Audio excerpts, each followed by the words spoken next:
susiskirsto. Tai reiškia, nuo miokardo infarkto daug miršta žmonių, nuo smegenų infarkto ir kitų kraujotakos ligų.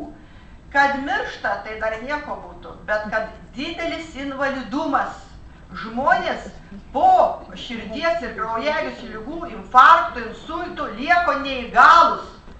Sakykime, jeigu kapitonas visą gyvenimą plaukė į jūrą, jisai moka valdyti tik tai laivą, jisai yra laivvedys. Įvyksta infarktas, žmogus 4 mėnesius turi nedarbingumą ir tada priklausoma reikia operuoti ar aortokoronarių šuntavimo, kad gali jisai būti nebedarbingas. Jisai nieko daugiau nemoka. Ką žmogui daryti? Visa šeima ant jo, kaip sakant, pečių ir vaikai, ir šeima pripratę visada, kad tėvas uždirbtų gerai. Ir vat, kai atsiduri tokioj padėti, žmonės supranta, kad mums saugotis reikia jau dabar, o ne tada, kai mes susirgsime.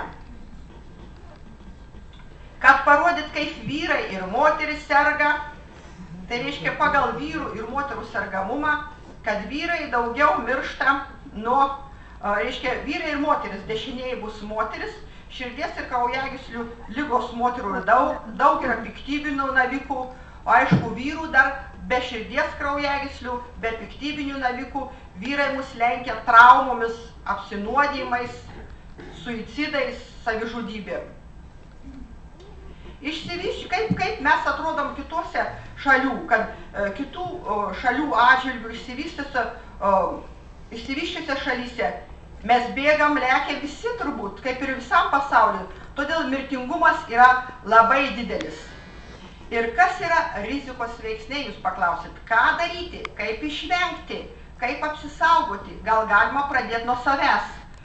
Kad rizikos veiksniai, mes juos kartosim ir kartosim, yra cigarečių rūkymas, galima atsisakyti, galima neberūkyti. Tai reiškia, vienu rizikos veiksniu sumažės. Hiperlipidemija, kolesterolis, mes apie jį šnekėsim, koks yra geras, blogas, kada yra norma, ką mes su juo galim padaryti. Galima irgi cholesterolį sumažinti, galima valgyti ne taip riebiai, gal galima valgyti ne taip gausiai. Aišku, jeigu jūsų tėvai arba giminiai yra didelis mirtingumas, mes paskui pažiūrėsim tiksliai amžių nuo kada, nuo koronarinės širdies ligos, tai jau tikimybė jums susirgti yra žymiai didesnė. Aišku, hipertenzija. Dabar kažkaip seniau mažai šnekėdome apie hipertenziją, o dabar žiūriu ritmo sutrikimų priežastis, jeigu tik hipertenzijas nekoreguoji.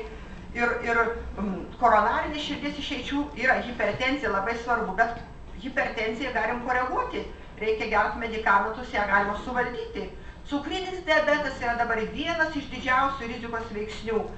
Koronarinė širdies liga ir cukrinis diabetas žengia kojon ir su kojon. Reiškia, jeigu žmogų paguldo jauną, 36-40 metų ir galvoja, kad jo koronarai jau yra sugriaužti, tai praktiškai už juos slepiasi nediagnozuotas cukrinis diabetas. Aišku, su amžium mes ir taip senstam, mūsų kraujagyslės ir taip kalkėja, gal reikėjo, sakau, gal kažkai išras kokį feirį, kad išgeri ir tas kraujagyslės visas išvalo.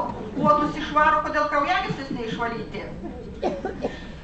Bet aišku, šiai dienai mes neturim tokių išvalymų, todėl tenka su ateroskleroze kovoti patiem.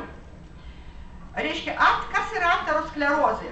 Aterosklerozė vystosi, tai yra ne seno žmogaus liga, jinai pradeda vystytis jaunystėj. Todėl, kai ateina žmogus pas kardiologą, aš nežiūriu, kas šiandien jam yra, sakykime, 30-40 metų, bet kas bus po 10 ir kas bus po 20 metų.